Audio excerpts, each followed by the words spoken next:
Hey, Uncle Steve with First Blood. Good morning, everybody. Yes, we're going to talk about some election fraud news this morning, and I'll just go ahead and say right off the rip, we will be live on Rumble tomorrow. Let's see how we do.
Everybody, good morning. Hope everybody's doing good. Pitt Danny says, I'm shocked. Invalid votes in Georgia. Oh, yeah. So, the news, guys. Oh, my gosh. So, hey, this is a story that developed so fast, that has been developing so fast, that what was going to be the story this morning is now the background on the story this morning. So let's get started. This from the Geller Report. Georgia 2020 election fraud confirmed. 17,852 invalid votes recorded, according to the Geller Report. Georgia Governor Brian Kemp's legal team has formally notified Georgia Secretary of State Brad Raffensperger of recording and publishing factually false results concerning the 2020 presidential election, to include 17,852 invalid votes recorded from Fulton County information alone. Now, when they say invalid votes, that's actually a surprisingly broad category. And let me go ahead and show you this article is from the middle of last week, December 12th. So this, according to a Rasmussen Reports, this is from Rasmussen Reports from December 12th, so last Tuesday. 1 in 5 mail-in voters admit they cheated in the 2020 election. And I apologize, I couldn't find the clip, but I have a clip from right after the inauguration where I was filming a Republican Party meeting down in, where was that? I think that was down in Greensboro. And David Schaefer was down there speaking. And at the end, when he took comments and questions, I asked something to the effect of, listen, we can stipulate that fraud occurs in every election. One of the things that is so galling, suspicious, and aggravating about the narrative of the 2020 election is that the reply was, the mainstream narrative wasn't, oh, well, it didn't happen. It wasn't that, oh, well, the fraud didn't change the outcome. It wasn't just that. It wasn't, there wasn't enough fraud to worry about. No. Instead, the immediate mainstream narrative, as you'll all recall, was there was no fraud at all. This was the safest and most secure and free election ever held because we took extra precautions, et cetera, et cetera. And of course, that narrative rapidly shifted to there is no evidence of widespread voter fraud, which could have affected the outcome of the 2020 election.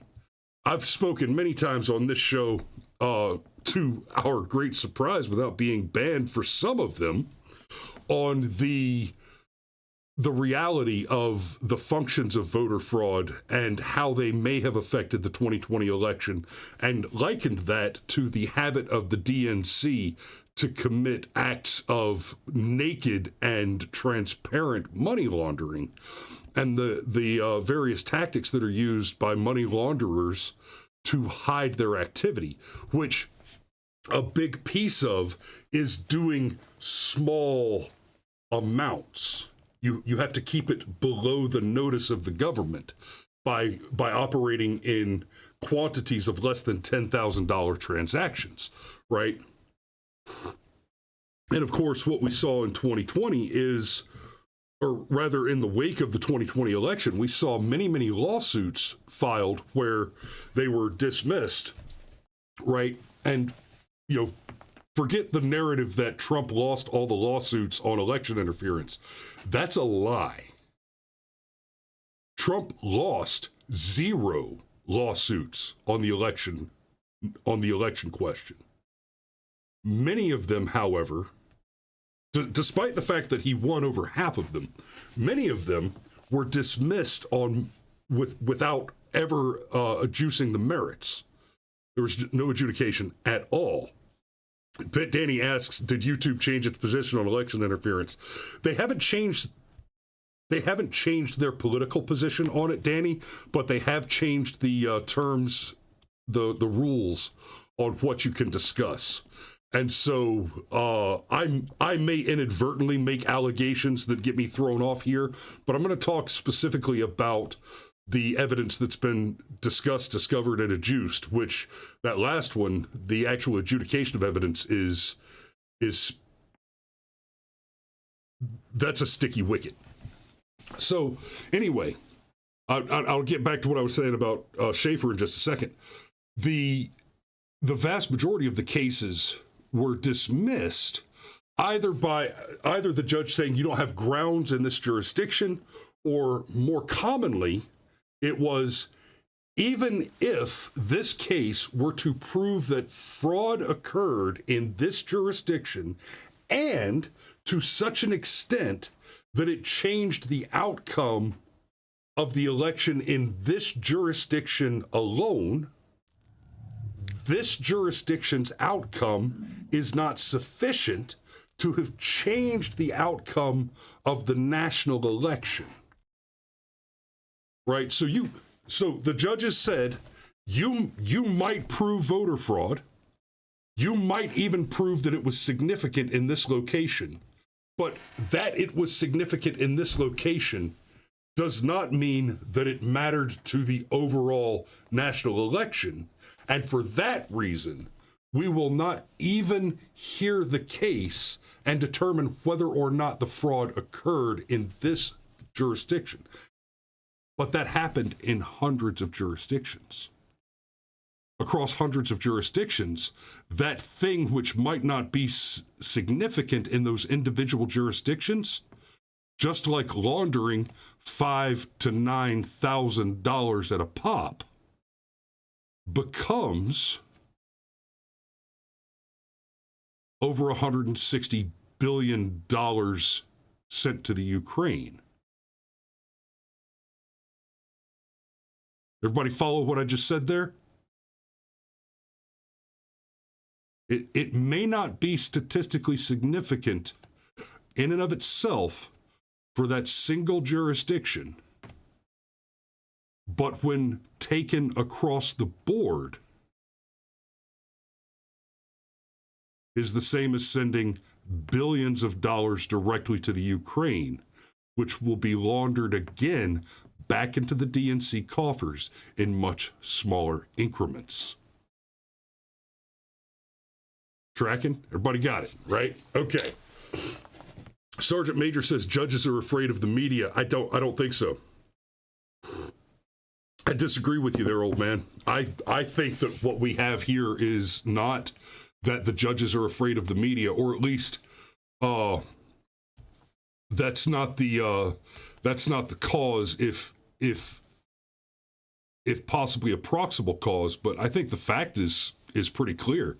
What we're seeing here is total institutional capture, and I'm going to back that up with the development that we're about to report on here. So, going back to the story that became the background story, Raffensperger has been notified by Kemp's legal team that 17,852 invalid votes were recorded from Fulton County.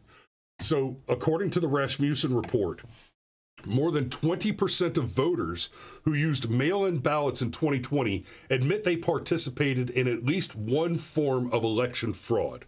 A new national telephone and online survey by Rasmussen reports and the Heartland Institute finds that 21% of likely U.S. voters who voted by absentee or mail-in ballot in 2020 election say they filled out a ballot in part or in full on behalf of a friend or family member, such as a spouse or child, while 78% say they didn't. Now, I would have to assume, I think it would be a reasonable assumption, that the number here is probably pretty light, because there's a large number. There has to be some percentage of these self-reporting individuals who understand that the thing they did was a crime, and for that reason would lie to the pollsters. So the fact that you've got 21% of likely U.S. voters, according to this poll, admitting to the pollsters that they committed a crime, what you're really talking about is the number of people who probably don't understand that what they did was illegal. So on that alone, you're talking about an election in which it could be that intent did not exist, and what these people did, which is a criminal act that does not require intent, by the way, was sufficient to have a dramatic impact on the outcome. Now, in the conversation that I had with, in the conversation that I referenced with Schaefer, he explained that they were, and remember, this is back in early 2020. This is back in March, April of 2020 at a GOP meeting. Like I said, I think it was Greensboro. I could be wrong on that, but it was down that direction. I remember the restaurant that they had the meeting at, and I know where it was. So, but anyway, he explained at that time that one of the problems they were running into with the legal pursuit is they would file these cases, and the fact is, fraud of some kind occurs in every election without exception. And some of that fraud is people who mistakenly commit fraud because they don't actually understand the rules that they're breaking. But a lot of it is stuff like, oh, well, I don't live there anymore, but I'm going to vote anyway since they sent me the mail-in ballot. Right? A good place to start with cleaning this problem up might just be to go through and say, oh, the return address on your mail-in ballot is not the address, the residential address of the ballot. That's a problem. And let me remind you, a mail-in ballot is not legally the same as an absentee ballot. Let's not forget, the mail-in ballot as a category distinct from the absentee ballot is a very novel introduction. Right? Prior to 2020, you didn't have mail-in ballots. You had absentee ballot. An absentee ballot is, hey, the election's coming up, and for this very good reason, while I am still a resident in my home of record residence, I am, for whatever reason, business, etc., I am currently staying outside of my jurisdiction and will not be available cannot go back to my polling place to appear in person and cast a ballot. Now, that might be I'm an indigent, I'm disabled, I'm stuck at home, and I'm actually in my residence in my jurisdiction, but I'm physically unable to leave the house to go and vote, right? Or it might be I have a significant business interest, right? I live in Georgia, but I'm working on a project in California, and it's not possible for me to go back to Georgia and vote in my polling place. Or I'm a soldier, and my home of record is Georgia, but I'm stationed in California, I'm stationed in Texas, so my vote goes to my home of record. Or I'm a soldier and I'm deployed overseas, I'm in Afghanistan, Iraq, etc., right? Or even I'm a soldier and I'm not even deployed, I'm just stationed at a permanent duty station in Italy or Germany or Russia or wherever. But there's a legitimate reason to have an absentee ballot.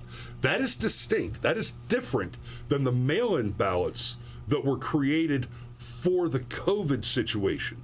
With the mail-in ballots for the COVID situation, there's no justification, no jurisdictional question. They simply sent you the ballot, whether you asked for it or not.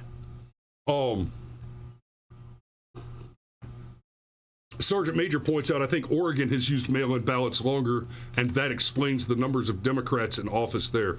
Correct. That is true of a few states, actually. And quite by coincidence, all of the states that have used mail-in ballots, other than the normal absentee ballots that I've just described, are heavy Democrat strongholds.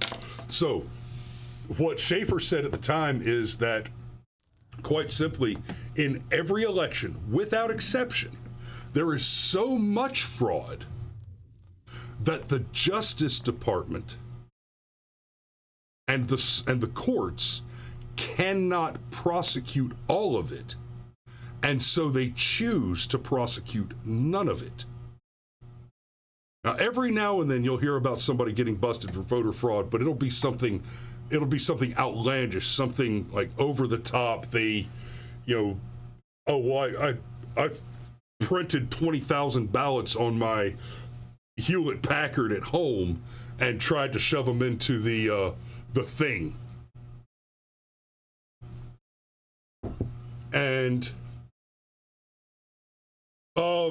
Alex is watching over on Rumble. Good morning, brother. He says that's how it used to be. Absentee by mail was changed to any reason because of COVID. That we're saying the same thing there. Prior to my point was that prior to COVID, you had to have a reason to have an absentee ballot. Yes. So, okay, let me go back to the 1 in 5 thing for a minute. So the telephone survey said 30% of those surveyed said they voted by absentee ballot. 19% of those who cast mail-in votes say a friend or family member filled out their ballot in part or in full on their behalf. Furthermore, 17% of mail-in voters say that in the 2020 election they cast a ballot in a state where they were no longer a permanent resident. Okay, all of these practices are illegal. So, in many states, it is lawful for you to turn in a ballot for someone else. Many states, not all of them, for you to turn in or mail a ballot for somebody else, but it's never lawful for you to fill out a ballot for someone else. The only exception to that is if that person is present with you and there's some, for whatever reason, they're physically unable to fill out the ballot, right? People with severe disabilities, and legal residents who have voting rights, but English is not their first language, can use an interpreter to read the ballot to them. And in that case, I think it's a little fuzzy whether or not the interpreter can fill out the ballot or just point to it. There was a case during 2020 before the election where a woman was busted on fraud, and what she was actually working for a Republican like council representative. It was a local election scandal, but and I wish I could remember her name, but what she did is she got paid to go around and help people fill out their ballot. So she would go and sit with individuals and point to the ballot and say, mark this, mark this, mark this. And within the letter of the law, she was very, very close to technically not breaking the law, and she still got eaten alive on it. Alex says, and in any other election, those ballots were rejected, correct? The absentee ballot rejection rate is usually around 5%. In 2020, it was 0.1%, and that is how you steal an election: suspend signature and address verification. Yes, absolutely, yes. One of the very suspicious things about the 2020 election was the extremely low rejection rate on the absentee ballots. They just said, you know what, we'll take anything. So, and another part of this, we know, like, I'm not going to get into all the crap with Ossoff not being a resident and all that stuff. So, like I said, all that's background now, because this just happened day before yesterday. Let me switch this back over to the reader view. I don't know why that was on the ugly ass thing. Breaking: Georgia State Election Board pulls 17K ballots in Fulton complaint from docket. So let me just go back real quick from the Geller report. Right, this article is from last Thursday. Election fraud confirmed, et cetera, recorded in Fulton County. More than 4,000 votes, more than necessary, were more than the 4,000 votes. Oh my God, hire a proofreader. 17,852 invalid votes were more than the 4,000 votes more than necessary for President Trump to have won the state of Georgia. A public meeting will be held next week at the Georgia State Capitol building, right? And this was on the docket. This is the breaking news from Saturday. Breaking: Georgia State Election Board pulls 17K ballots in Fulton complaint from docket. In a significant development, the state election board in Georgia has withdrawn the highly controversial 17K ballots in Fulton complaint from its docket for next week. The complaint, labeled as Tier 3 and deemed the most serious, has garnered significant attention and had been widely shared on social media platforms. This decision by the election board has sparked various reactions and calls for action from concerned citizens. Oh my God.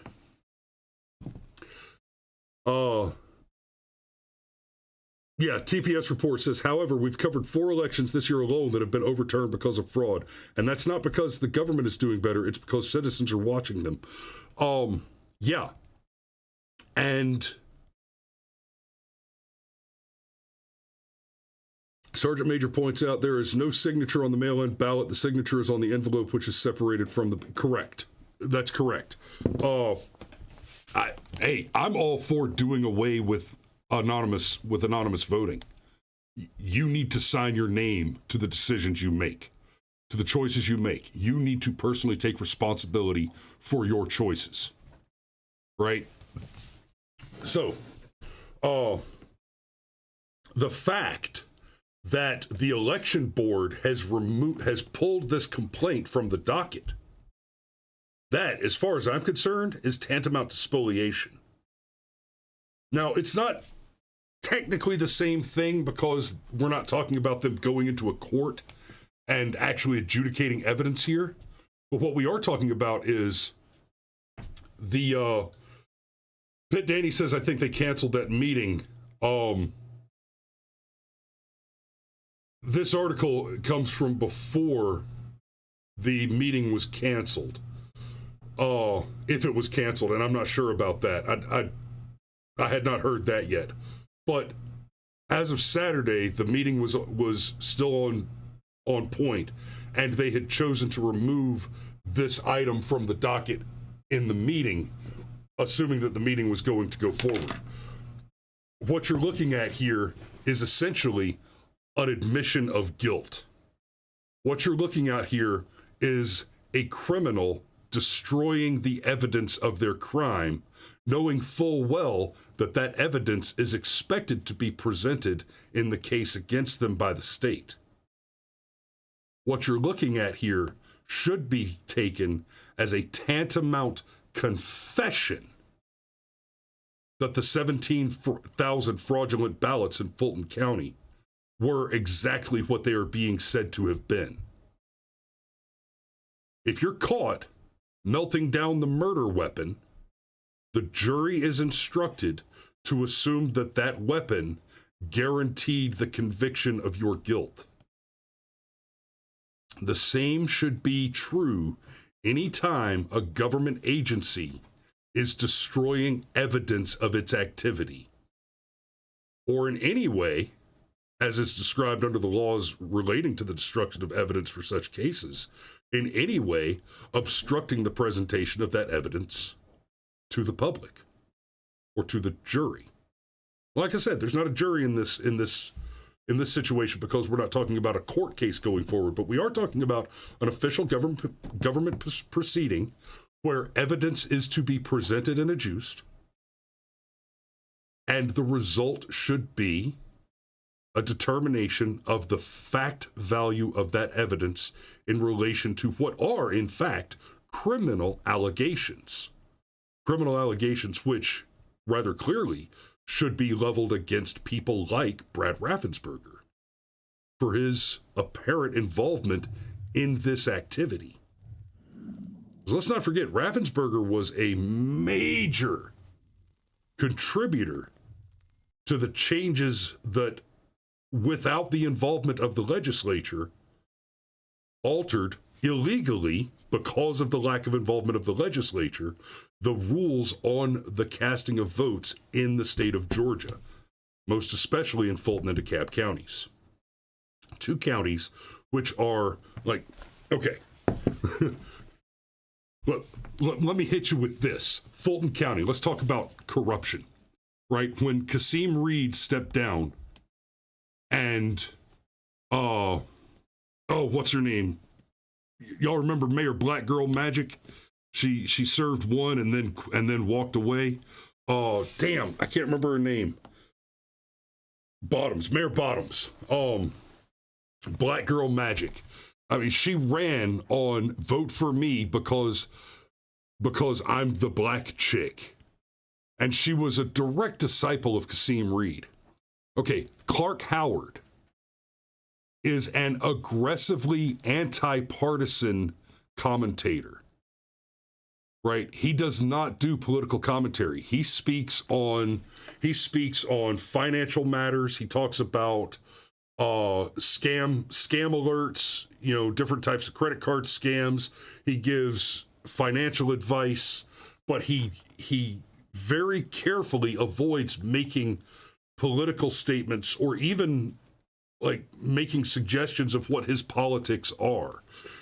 If you listen to him enough, you might be able to assume that he's a little more libertarian, and that his politics are largely influenced by his financial habits, and that's all fine, but he does not make political statements.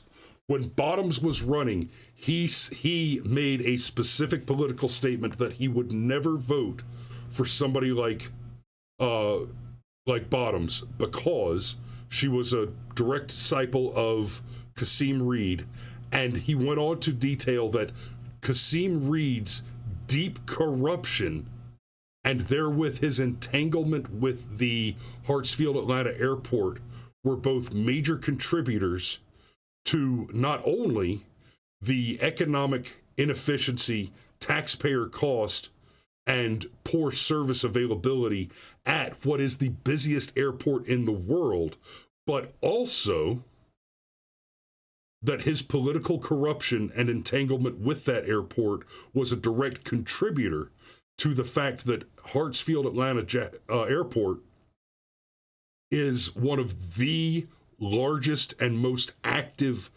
interactive hubs for human and drug trafficking in the world. Not just in the United States, but in the world. Right? If you try to fly from across the pond into the United States, more than half of the flights that come into the U.S. route through Hartsfield-Jackson as your first layover before you go anywhere else, right? And that by itself is a major contributor to that amount of activity. But the ineffectivity of law enforcement to interfere in those activities is another major contributing factor. And Kasim Reed's individual corruption in that involvement has been credited with a great deal of the success of the child and drug trafficking operations that flow through Hartsfield-Jackson Airport. If Clark Howard felt the need to comment on that, that says a lot about the level of corruption generally throughout that entire municipality. The question was never, was corruption and fraud a factor in the election outcome in Fulton County, Georgia? I mean, let's not forget the water main that never burst. The question was only ever the extent to which that occurred. And just as another piece of supporting evidence, I want to throw this out there real quick. This is to support my earlier statement when Dad said the judges are afraid of the media. And like I said, that may be a part of the problem, but I think it's a tangential issue. I think what we're looking at here is more institutional capture. The reporting here, this is from Fox News, right? How many times have I said Fox is not your friend? Look at the reporting here. Rudy Giuliani ordered to pay $148 million as defamation trial wraps up. This right here, this language right here, as defamation trial wraps up. I'm not just going to accuse this reporter of lying. And here, let me back this up real quick so we can see the name. So the reporters are Chris Pandolfo, Adam Sabes, and Jake Gibson, right? And I'm gonna pop back over to the reader screen so we can see it, so we can read it better. And come on, you piece of shit, do the thing. Okay, it doesn't want to cooperate. I use the reader screen to strip away ads and all that and just make it look cleaner. But what it does is it extracts the text, but it doesn't want to cooperate this morning. So we'll just move on. It says Rudy Giuliani had falsely accused Ruby Freeman and Wandrea Shea Moss of committing fraud in the 2020 election. I think if I remember this case correctly, I think these are the two women. Oh, there we go. I think these are the two women that had the come on. That had the thumb drive in the election case. But that's less relevant. Let me get down to this bit. So he says, as defamation trial wraps up, that sentence is a lie. There was no defamation trial. It did not happen. Rudy Giuliani was not tried on this matter. The court proceedings that occurred were sentencing proceedings. This is much like the Alex Jones case, where there was never any actual court time spent on the merits or the evidence. Instead, there was a default judgment. Right, and they admit as much right here. U.S. District Judge Beryl Howell had already awarded default judgment to Freeman and Moss in August. The judge simply decided that Giuliani was guilty, was liable, and never heard the evidence. Now, in this particular case, the way that they came to the default judgment is the judge sanctioned Giuliani, told him he wasn't allowed to prevented him from presenting evidence, and then said, since you haven't presented XYZ evidence, which you were prevented by a judicial order from presenting, by the way, we take that as reason enough to direct a default judgment. This is the same thing that happened to Alex Jones. This is the same thing that's happening with the case in New York on Trump being accused of committing various types of fraud. They issued a default judgment without hearing the case. The judge simply said, okay, cool. Somebody has opened a case. That's all I need. Fuck the court. Fuck the legal process. Fuck the adversarial system of justice. We're just going to go ahead and decide that you are guilty until proven innocent. And then we're going to take away the until proven innocent and say, no, you don't even get to do that. There is a reason, a very important reason, that our standard of justice is that you are innocent until proven guilty. And that is because you cannot prove a negative. You can only prove that the countervailing positive is a metaphysical impossibility by proving the positive veracity, the positive truth conditions of countervening fact statements, right? So, for example, I did not kill that man. Well, prove it. Okay. I can't prove that I didn't kill him, but I can prove that I couldn't have killed him.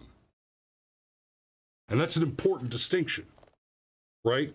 He was killed at a place and a time, both of which are facts which need to be proved incontrovertibly in order to be considered. And then I can prove that I was at a different place at the same time, in which case it's not possible for me to have been at the crime scene at the time of the crime. Now I've proved the countervening fact, and therefore made the claim of the affirmative action an impossibility. But you can't just prove a negative. Innocence is a negative state. It is a state of having not attained guilt. It's a faith claim. Unless the guilt claim can be proved to be impossible. But the new standard of justice that people like Donald Trump, Rudy Giuliani, Alex Jones, and even the J6 defendants are being held to is, we have determined your guilt, and you are being deprived for our convenience of an opportunity to protest in favor of your innocence. And of course, now we have also, by the way, the government just retains the right to destroy evidence whenever it feels like it because it's useful and convenient to us. So, with that, I'm going to go ahead and put a pin in this morning and say, hey, we love you. Thanks for watching. And we will see you for sure live on Rumble tomorrow. Y'all be safe, guys. We love you, and we'll see you in the morning.